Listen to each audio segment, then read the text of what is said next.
नजर के बारे में तो आपने कई बार सुना ही होगा।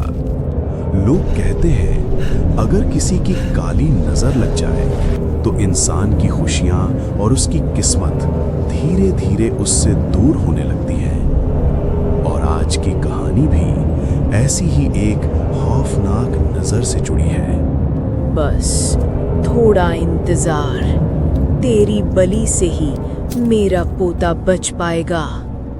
इस रहस्य का सच जानने के लिए आपको कहानी में आगे बढ़ना होगा।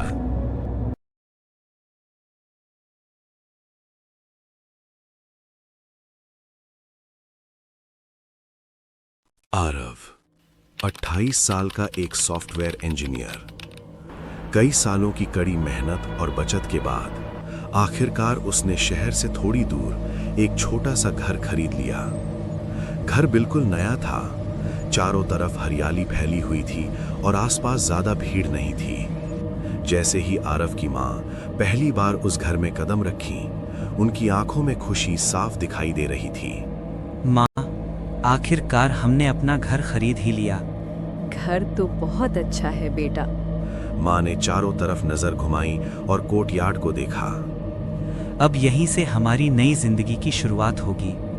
लेकिन आरव को जरा भी अंदाजा नहीं था कि यही नया घर जल्द ही उसकी जिंदगी का सबसे डरावना अनुभव बनने वाला है। 2 दिन बाद आरव और उसका परिवार नए घर में शिफ्ट हो गए। लेकिन घर के सामने एक पुराना जर्जर मकान था। दीवारों पर काई जमी थी, खिड़कियां टूटी हुई थीं और वहां हमेशा अजीब सा सन्नाटा रहता था। आरव बेटा, सामने वाला घर इतना सुनसान क्यों है? पता नहीं माँ, शायद कोई नहीं रहता होगा। तभी पास से गुजर रहे एक पड़ोसी ने धीरे से कहा, रहती तो है एक बूढ़ी औरत। लोग उसे शकुंतला दादी कहते हैं, लेकिन लोग उस घर के पास कम ही जाते हैं। यह सुनकर आरव की माँ थोड़ा असहज हो गईं। फिर घर शिफ्ट करते समय आरव को नए घर में एक अजीब सी पेंटिंग भी मिली थी। पेंटिंग में एक लड़का खड़ा था और उस लड़के का चेहरा बिल्कुल आरव जैसा था। यह देखकर आरव कुछ पल के लिए रुक गया। वो पेंटिंग को ध्यान से देखने लगा। फिर वो पेंटिंग लेकर अपनी माँ के पास गया। माँ, ये पेंटिंग आप लेकर आई हैं मेरे लिए? नहीं बेटा, मुझे तो याद नहीं कि मैंने कभी तेरे लिए ऐसी कोई पेंटिंग बनवाई हो। और वैसे भी ये पेंटिंग यहाँ आई कैसे? उसे ये सब थोड़ा अजीब जरूर लग रहा था। शायद मुझे किसी ने गिफ्ट दी होगी माँ। मैं इसे अपने कमरे में लगा देता हूँ।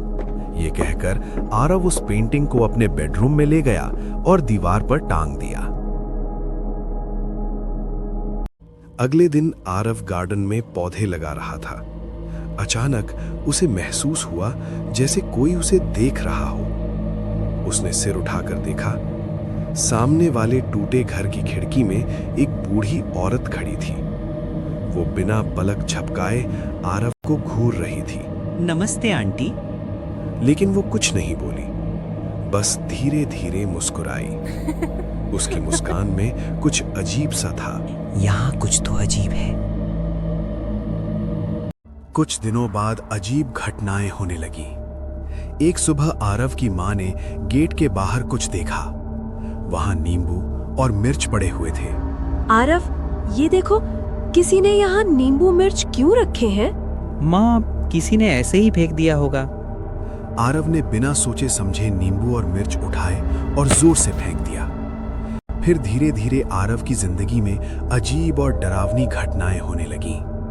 एक दिन अचानक उसका फोन उसके हाथ से गिरकर जमीन पर गिरा।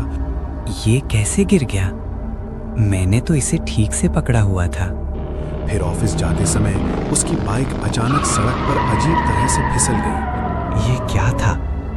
सड़क तो सूखी है। वो पीछे मुड़कर देखने लगा, लेकिन वहां कोई भी नहीं था। कुछ दिनों बाद ऑफिस में भी उसके साथ बुरा हुआ। जिस बड़े प्रोजेक्ट पर वो महीनों से मेहनत कर रहा था, वही अचानक फेल हो गया। बॉस गुस्से में उसके केबिन के सामने खड़ा था। आरव, ये क्या किया तुमने? इतना बड़ा प्रोजेक्ट और इतनी बड़ी गलती। ऑफिस के लोग धीरे धीरे आपस में बातें करने लगे। आरव चुप खड़ा सब सुन रहा था। ये सब होने के बाद उस रात आरव को बिल्कुल भी नींद नहीं आई। वो बार बार करवट बदल रहा था। कमरे की घड़ी में रात के 3 बज रहे थे। कमरे में अजीब सा भारी सन्नाटा था, जैसे हवा भी रुक गई हो।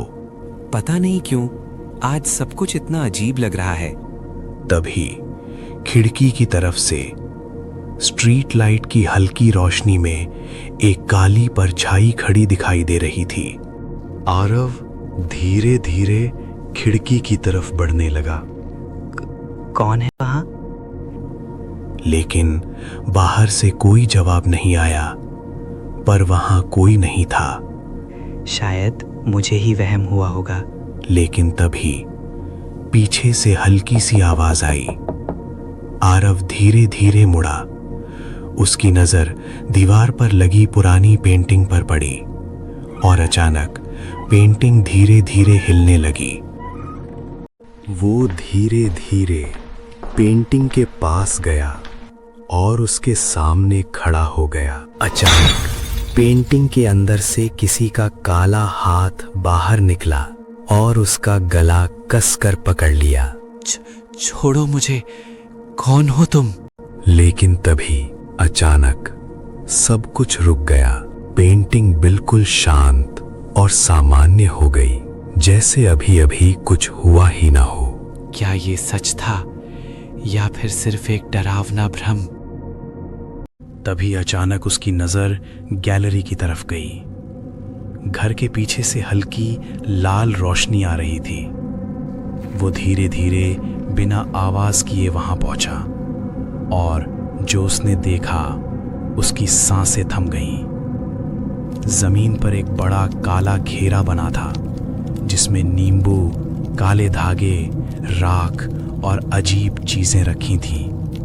और उस घेरे के सामने बैठी थीं शकुंतला देवी। उनकी आंखें बंद थीं और होठों से भयानक मंत्र निकल रहे थे।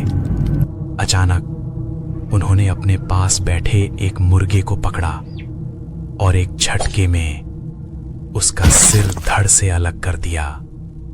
वो उस खून को अपने हाथों से उठाकर मंत्र पढ़ते हुए चारों तरफ छिड़कने लगी। हवा भारी हो गई और माहौल में मौत जैसा सन्नाटा छा गया। छिपने की कोशिश मत करो, मैं तुम्हें देख सकती हूँ। आरव उसे देखकर डर गया। लेकिन तभी शकुंतला देवी ने मुट्ठी भर लाल सिंदूर उसकी तरफ फेंका। जैसे ही सिंदूर उसके शरीर पर गिरा, वो खड़ा था एक जिंदा पुतले की तरह। वो सब देख और सुन सकता था, लेकिन हिल नहीं सकता था। अब तुम मेरे वश में हो। आज तुम्हारी बलि से मेरा पोता ठीक हो जाएगा। आरव की आंखों से आंसू बहने लगे, लेकिन वो कुछ कर नहीं सकता था। याद है 1 महीने पहले मेले में तुमने एक औरत को हाथ दिखाया था भविष्य देखने के लिए? वो मैं ही थी।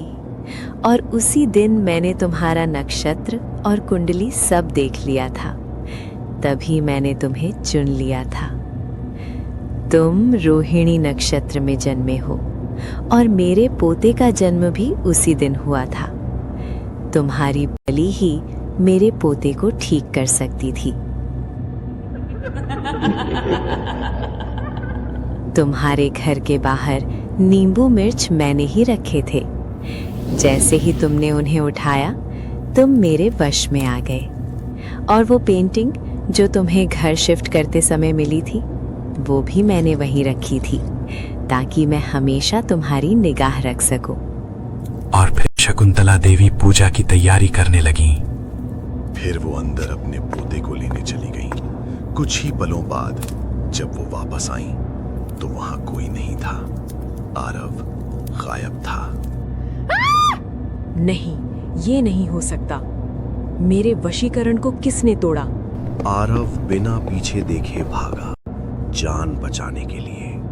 जैसे ही वो बाहर निकला, उसकी माँ का कॉल आया। उसने फोन उठाया। बेटा, तू कहाँ है? तू ठीक तो है ना? अभी थोड़ी देर पहले तेरे पिता पर हमारे पितर आए थे।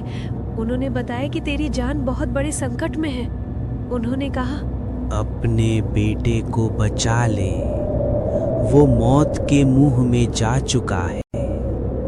वो डायने उसे छोड़ेंगी नहीं। मेरे बेटे को बचा लो। आपने हमेशा हमारी मदद की है और आज भी बस आप ही हमें इस मुसीबत से बाहर निकाल सकते हैं। आरव को समझ आ गया कि आज जिस शक्ति ने उसकी जान बचाई थी, वही उसके पिता थे, जिनकी शक्तियों की वजह से वो वशीकरण से बाहर आया और मौका देखकर वहां से भाग निकला। इसके बाद आरव ने अपनी माँ को पूरी घटना बता दी। बेटा, डर मत, तू जल्दी घर आ जा। आरव के घर पहुंचते ही उसकी माँ ने नमक, मिर्च और सरसों जलाकर धुआं किया और फिर आरव ने उस पेंटिंग को भी जला दिया। ऐसा लगा जैसे उसमें से किसी के चीखने की आवाज आई हो। कुछ दिनों बाद खबर मिली, शकुंतला देवी मर चुकी थी। इस घटना को बीते करीब 1 महीना हो चुका था। उस रात जब आरव ऑफिस से घर लौटा, उसने देखा कोई उसे घूर रहा था। सामने गली के अंधेरे कोने में शकुंतला देवी का अपाहिज पोता बैठा था और अचानक आरव को देखकर हंसने लग गया।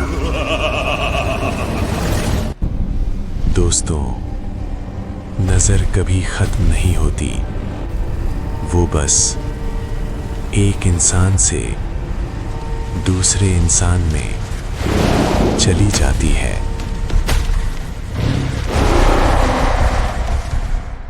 अगर ये कहानी आपको पसंद आई हो तो चैनल को सब्सक्राइब जरूर करें